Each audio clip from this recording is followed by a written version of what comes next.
Take two. Mick, the building of Ardnacrusher changed the lower Shannon and it changed the Castleconnell salmon fishery dramatically. But that wasn't the end of the story as far as the ESB was concerned, was it? No, it wasn't. At the time there was a lack of water. There was a shrinking riverbed.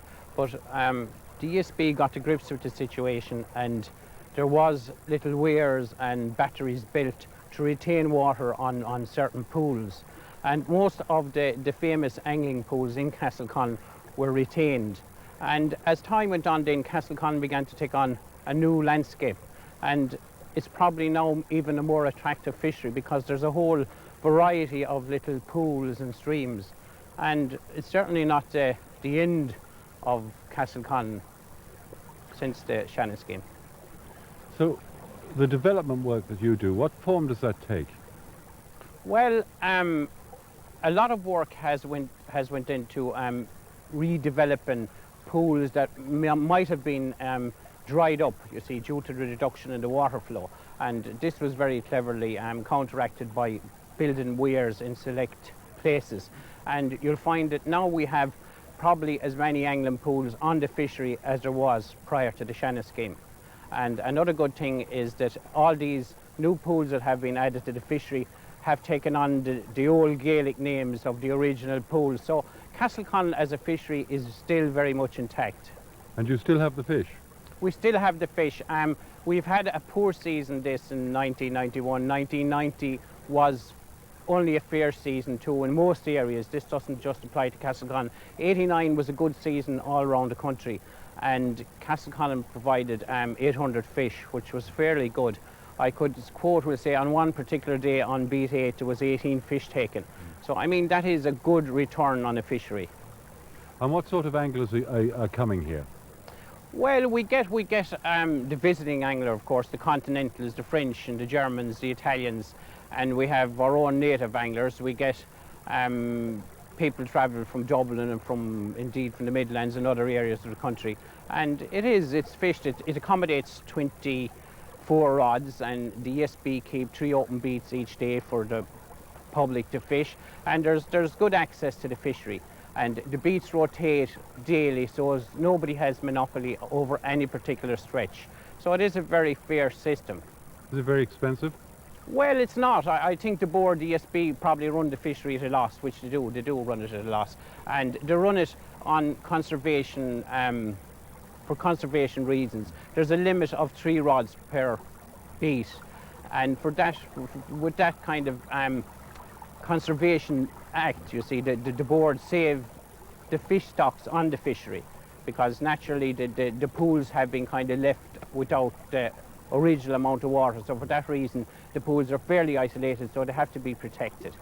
Well, give me an idea of cost then in terms of pounds. Well, it's at this time of the year, low season, you can get a beat in Castleconnell, which most of the beats have probably 5 or 6, 7 pools, and they're all different in variety. They're beautiful fly pools, spinning pools, and you can get one of those for £10 per day, which is fairly reasonable. In the high season, the rods per rod, you'd pay £20 a day. And in relation to other fisheries internationally, I think that is very, very cheap. Okay. The hatch. Right. That's true. 3.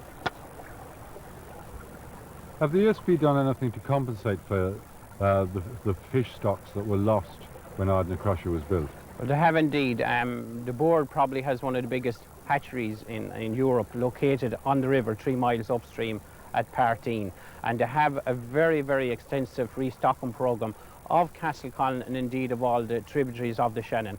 And I think at the moment they're spending something in the region of 7 million to complete a programme which also involves scientific research, fish catches, taking of scales and measurements, and the board are really serious about what they're at in the restocking of the Shannon and its tributaries. Okay. Right. Take one!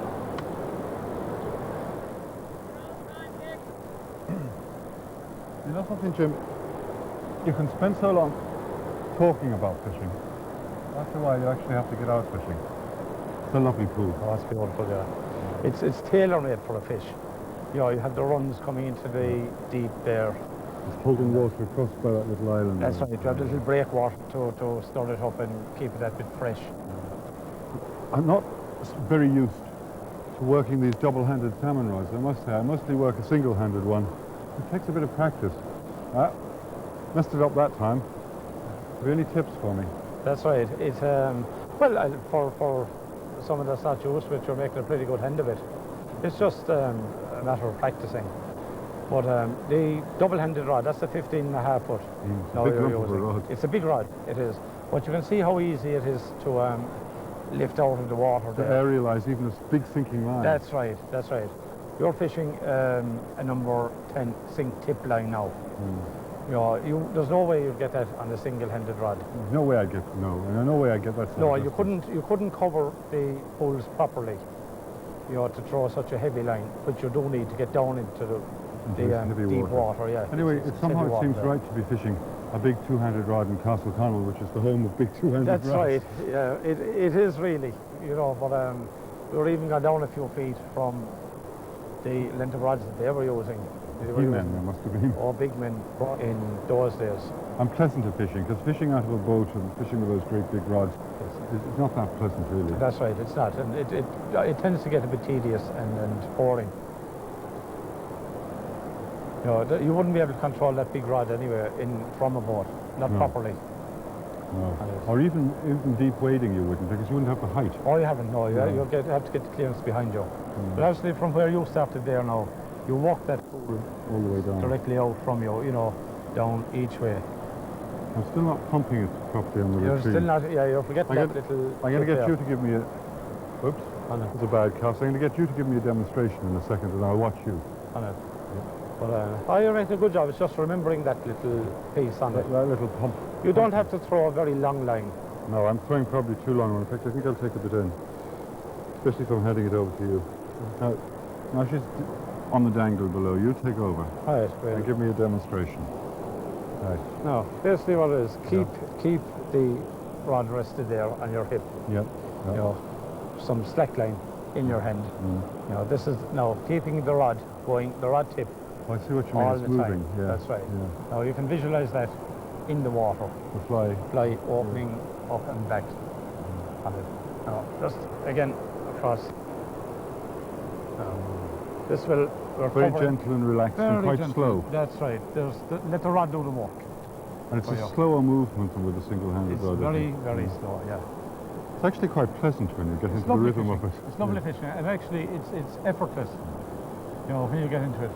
Now, say you could roll cast or spay cast with that oh, no fairly problem. easily. It's long enough. You've got the length. That's right. It's long enough. 11-foot single-handed rod. I can just do it with that, but it'd be that much easier with this one. That's true. You don't need to roll cast or anything here. Yeah. Not this evening anyway, you know. We're having that heavier wind. Funny, this other rod I have in my hand is 10 foot, and normally I'd think that was a long rod, but after using the big one, it seems like a matchstick. That's right.